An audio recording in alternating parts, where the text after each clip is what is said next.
Baik, Assalamualaikum warahmatullahi wabarakatuh. Puji syukur mari kita panjatkan kehadirat Tuhan Yang Maha Esa, yang mana telah memberikan kita berbagai macam nikmat, baik nikmat ilmu, nikmat sehat, sehingga kita dapat berkegiatan di hari ini seperti biasanya.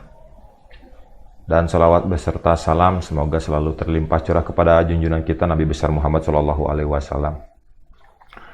Anak-anakku yang berbahagia, perkenalkan nama Bapak Ahmad Habibi, salah satu guru di SMA Negeri 1 Serang Baru, yang pada kesempatan ini diberikan amanah oleh Kepala Sekolah dan Panitia masa pengenalan lingkungan sekolah untuk menyampaikan materi tentang protokol kesehatan COVID-19.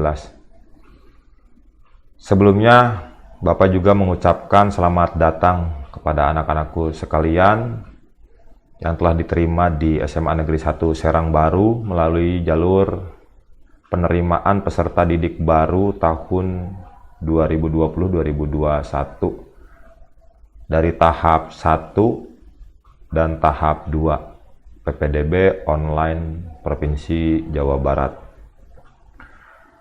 Selamat datang sekali lagi, dan mudah-mudahan anak-anakku sekalian di SMA Negeri 1 Serang Baru dapat betah belajar, bersosial dengan teman-teman secara positif, lalu juga kita memiliki pemikiran positif untuk kemajuan masa depan kita sendiri dan juga keluarga serta bangsa yang nantinya akan berbangga ketika kita memiliki prestasi sesuai dengan visi SMA Negeri 1 Serang Baru yang sudah disampaikan atau nanti akan disampaikan oleh panitia MPLS. Visi SMA Negeri 1 Serang Baru adalah sekolah berkarakter unggul, nyaman, dan berprestasi. Jadi sekolah yang memiliki keunggulan serta kenyamanan dan mudah-mudahan berprestasi. Itu semua hanya dapat dicapai oleh sekolah melalui fungsi-fungsi diri kita sendiri. Salah satunya fungsi kalian sebagai peserta didik SMA Negeri 1 Serang Baru, yaitu fungsi mencari ilmu, menimba ilmu, sehingga kita dapat berprestasi dan membanggakan sekolah serta keluarga dan bangsa. Untuk selanjutnya, saya akan memberikan beberapa materi ke depan pada kesempatan ini di kegiatan masa pengenalan lingkungan sekolah ini untuk materi protokol kesehatan COVID-19. Yang harus saya sampaikan adalah yang pertama, untuk kesehatan di pandemi ini, ketika Presiden Joko Widodo mengumumkan pada bulan Maret pertama kali kasus COVID berada di Indonesia, dan Presiden kita Joko Widodo mengumumkan hal itu bahwa virus corona telah sampai di Indonesia dan ini menjadi pandemi dunia. Virus ini pun sangat berbahaya bagi kesehatan kita. Sudah berapa ribu orang yang meninggal dunia akibat virus ini, dan sudah banyak sektor baik perusahaan swasta ataupun kepemerintahan tidak dapat berfungsi seperti biasanya. Banyak dari kita menjadi pengangguran karena perusahaannya kolaps perusahaannya kolaps. Banyak juga masyarakat yang tidak dapat berkegiatan. Jadi virus corona ini memasuki berbagai segi kehidupan, baik sosial, budaya, dan ekonomi, bahkan sampai religi. Itu yang masjid-masjid banyak yang ditutup di bulan-bulan kemarin waktu PSBB. Nah, ketika PSBB sudah dibuka kembali, tidak ada PSBB, tapi untuk kita Kabupaten Bekasi ini masih zona kuning masih zona kuning. Kita harus sadar diri dan mawas diri bahwa virus ini berada di sekitar kita. Nah, untuk menghindarinya kita harus menjaga kesehatan. Dan bagaimana menjaga kesehatan dari virus corona ini dengan berbagai macam protokol, karena segi kehidupan kita baik sosial, ekonomi, dan budaya sekarang menerapkan protokol-protokol atau aturan-aturan yang harus diterapkan di diri kita, baik diri kita ataupun kelompok-kelompok ya, baik diri kita ataupun kelompok-kelompok. Jadi kalau misalkan kita datang ke mall dan lain sebagainya, protokol kesehatan COVID lah yang biasanya timbul di depan lebih dulu, seperti sudah ada tempat cuci tangan dan lain sebagainya. Nah, untuk anak-anakku sekalian, Bapak menyampaikan, satu, tetap menjaga kebersihan, protokol-protokol ini ya. Protokol yang pertama adalah tetap jaga kebersihan tangan dengan cara mencuci tangan dengan air dan ataupun hand sanitizer. Jadi apabila permukaan tangan tidak terlalu kotor, boleh menggunakan hand sanitizer. Tapi kalau misalkan terlalu kotor, silakan mencuci tangan dengan air, lalu boleh pakai hand sanitizer. Namun apabila tangan kotor, ya tadi pakai sabun juga dengan air mengalir. Mohon maaf, ini ada gangguan sedikit ya. Barusan ketua PLS-nya bertanya. Lalu yang selanjutnya, cara mencuci tangan pun harus sesuai dengan standar mencuci tangan, yaitu seperti gambar ini ya, meliputi bagian dalam tangan, lalu punggung, sela-sela juga, terus lalu ujung jari. Itu yang pertama ya. Jadi jaga kebersihan tangan, bersihkan tangan dengan cairan pencuci tangan atau hand sanitizer. Yang selanjutnya, yang kedua, jangan menyentuh wajah dalam kondisi tangan yang belum bersih. Ya, kalau kita berkegiatan kan hand sanitizer misalkan tertinggal. Nah, kita harus diingat selalu bahwa jangan menyentuh wajah. Sebisa mungkin ya, hindari menyentuh area wajah, khususnya mata, gitu ya, hidung, dan mulut. Kenapa? Karena kalau ada pertanyaannya, kenapa kok nggak boleh sampai menyentuh yang khususnya daerah mata, hidung, dan mulut? Karena tangan kita bisa jadi terdapat virus yang didapatkan dari aktivitas yang kita lakukan. Misalkan kita pegang spidol atau pegang ya meja gitu ya. Nah itu, jadi takutnya tangan kita terdapat virus yang didapatkan dari aktivitas yang kita lakukan.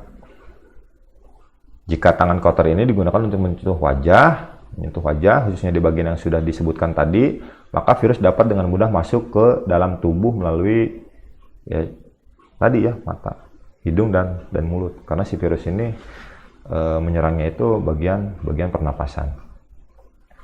Itu yang kedua ya. Yang pertama adalah cuci tangan, yang kedua adalah jangan menyentuh wajah.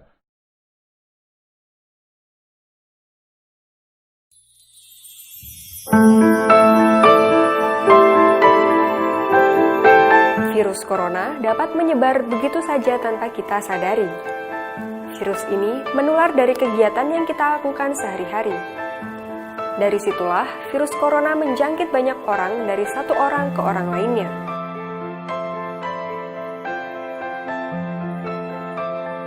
Untuk mencegah penyebaran virus corona, biasakan tutup hidung dan mulut saat bersin menggunakan siku tangan, bukan telapak tangan. Cuci tangan pakai sabun sesering mungkin setelah beraktivitas, terutama setelah menyentuh benda apapun. Buang masker bekas pakai ke tempat sampah tertutup. Semakin baik kita menjaga kebersihan diri sendiri, semakin mencegah virus ini menyebar dari satu orang ke orang lain.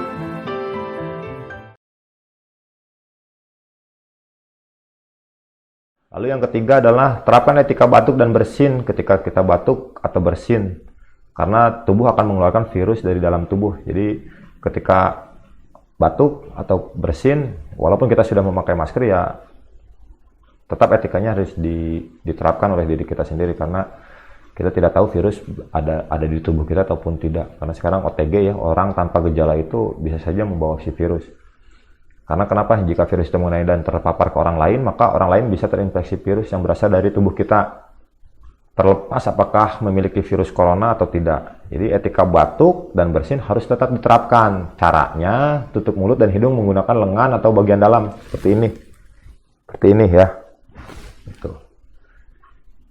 Bagian ini, karena kenapa harus seperti ini? Karena bagian ini dinilai akan menutup mulut dan hidung dengan optimal. Batuk. Gitu. Selain itu, bagian lengan atas dalam ini tidak digunakan untuk beraktivitas menyentuh wajah. Karena kita menyentuh wajah pasti seringnya kan gini ya, itu aja gini gitu. Kalau ini kan nggak mungkin seperti itu, sehingga relatif aman gitu. Jadi kalau misalnya kita bersin pakai ini, kalau menyentuh wajah kan gini, nggak mungkin seperti ini. Jadi relatif aman. Selain dengan lengan, bisa juga menutup mulut dan hidung menggunakan kain tisu. Kalau misalnya kita bawa tisu, boleh ya. Tapi nanti setelahnya ya langsung dibuang ke tempat sampah. Dan setelah buang ke tempat sampah, pastikan kalian cuci tangan lagi. Seperti itu yang ketiga ya. Jadi pergunakan etika batuk dan bersin. Lalu yang selanjutnya, yang keempat adalah selalu menggunakan masker. Nah ini, mohon maaf ya Bapak tidak menggunakan masker karena di ruangan juga ini sendiri menggunakan masker ya, masker bentuk kain boleh dan lain sebagainya. Pakai masker. Jadi pakai masker. Nah, untuk yang memiliki gejala gangguan pernapasan boleh menggunakan masker medis. Masker medis ya, masker medis silahkan. Boleh menggunakan masker medis. Jadi kemanapun kita, kalau dari rumah keluar gitu ya, keluar rumah berinteraksi dengan orang lain, selalu pergunakan masker ya, selalu pergunakan masker. Nah nanti kalau yang untuk masker medis, setelah digunakan satu kali harus segera diganti. Jangan lupa juga buang masker di tempat sampah yang tertutup dan cuci tangan setelahnya. Kalau misalnya masker sudah digunakan, buang ke tempat sampah, lalu cuci tangan. Jangan lupa. Jadi sekarang lebih sering cuci tangan kita. Lalu untuk yang tidak memiliki gejala pernapasan, boleh menggunakan masker non medis atau masker kain lah ya. Seperti itu. Karena kalau yang tidak memiliki gejala pernapasan, kita harus berempati juga kepada teman-teman kita atau saudara-saudara kita yang memiliki gangguan pernapasan. Karena mereka lebih membutuhkan daripada kita. Seperti itu ya. Itu yang keempat ya. Jadi pakai masker. Pakai masker ketika kita beraktivitas.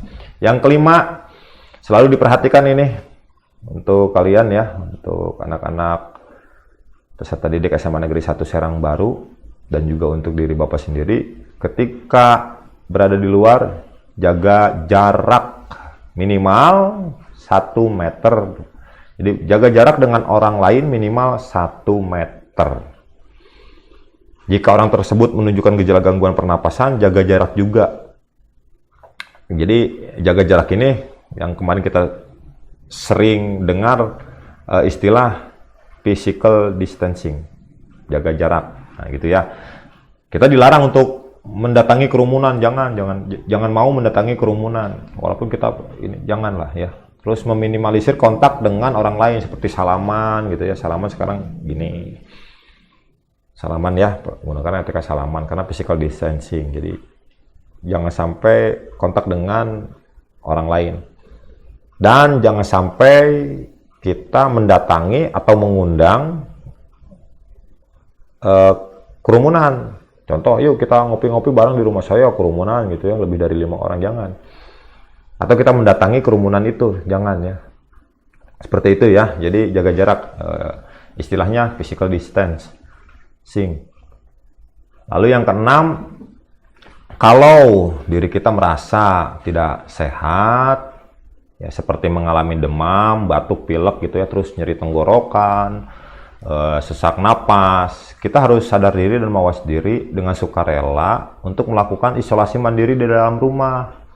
Jadi ketika kita, aduh kurang sehat nih, tenggorokan kok sakit ya, kita malah pergi kemana-mana. Jangan dulu, langsung kita secara sadar diri, kita harus langsung mengisolasi diri di dalam rumah. Komunikasi dengan orang tua, gitu ya. Komunikasi dengan orang tua, dengan keluarga. Saya sakit tenggorokan, saya nggak mau kemana-mana, jangan nyuruh-nyuruh saya ke pasar dan lain sebagainya, misalkan seperti itu ya. Tetap berada di dalam rumah dan tidak mendatangi tempat, ya misalkan ke sekolah dan lain sebagainya. Atau tempat umum, jangan. Karena ini infeksi ini resikonya besar nih, menularkan kepada orang lain. Takutnya kalau misalkan yang tadi ya, batuk, pilek, nyeri tenggorokan, sesak napas itu diagnosanya kemungkinan ada virus kita. Dan ketika kita keluar rumah, orang lain yang imunnya rendah bisa terinfeksi juga. Jadi kita otomatis kita harus melakukan isolasi mandiri jika terdapat gejala yang barusan Bapak sebutkan ya. Oke, itu yang keenam ya, jadi isolasi mandiri. Yang ketujuh, jaga kesehatan selama berada di dalam rumah atau berkegiatan di luar rumah. Seperti ya kan, pastikan kesehatan fisik tetap terjaga. Misal dengan cara berjemur sinar matahari pagi selama beberapa menit. Jadi berjemur jangan jam 12 kalian berjemur ya. Nanti ini geseng. Dan kurang sehat juga kalau sinar matahari di siang hari. Jadi pagi hari kalian coba berjemur untuk menjaga kesehatan fisik. Lalu mengkonsumsi makanan bergizi seimbang. Gitu ya. Makan jangan gorengan terus. Lalu melakukan olahraga ringan seperti ya jalan di tempat, ya, regangkan badan dan sebagainya. Dan yang paling penting adalah istirahat yang cukup. Istirahat itu kan minimal 8 jam ya satu hari. Karena istirahat ini sangat dibutuhkan dalam upaya mencegah virus corona dan menjaga kesehatan selama masa pandemi ini. Seperti itu ya. Nah, selanjutnya mungkin kalian sudah paham ya. Jadi ada 7 poin setidaknya, minimal itu ya, 7 poin untuk protokol kesehatan bagi diri kita sendiri di masa pandemi COVID ini. Lalu juga Bapak menyampaikan jika kalian merasa sakit atau tidak sehat dengan kriteria demam 38 derajat lebih, terus batuk pilek, istirahatlah yang cukup di rumah dan bila perlu minum. Bila keluhan berlanjut atau disertai dengan kesulitan bernapas yang sesak napas dan napasnya terlalu cepat, gitu, segera berobat ke fasilitas pelayanan kesehatan. Seperti itu, anak-anakku sekalian yang dapat Bapak sampaikan untuk masa adaptasi kebiasaan baru. Sebetulnya protokol kesehatan ini salah satu dari kita untuk AKB, untuk adaptasi kebiasaan baru, karena virus corona ini akan berada di tengah-tengah kita dan kita tidak tahu virus berada di siapa, berada di benda apa, dan berada di aktivitas apa. Jadi protokol kesehatan harus kita terapkan. Daripada ya seperti peribahasa, lebih baik sedia payung sebelum hujan. Mungkin dapat dipahami. Bapak mohon maaf apabila ada penyampaian yang kurang berkenan atau tidak dapat dipahami. Bapak memohon maaf yang sebesar-besarnya. Mudah-mudahan ini jadi ilmu bagi kita semua dan kita selalu menjaga protokol kesehatan dimanapun kita berada. Demikian ucapan Bapak, terima kasih kepada para panitia yang telah memberikan waktunya untuk menyampaikan materi protokol kesehatan COVID ini di masa pengenalan lingkungan sekolah. Dan sekali lagi, selamat datang di SMA Negeri 1 Serang Baru untuk peserta didik baru. Wabillahi taufiq wal hidayah. Wassalamualaikum warahmatullahi wabarakatuh.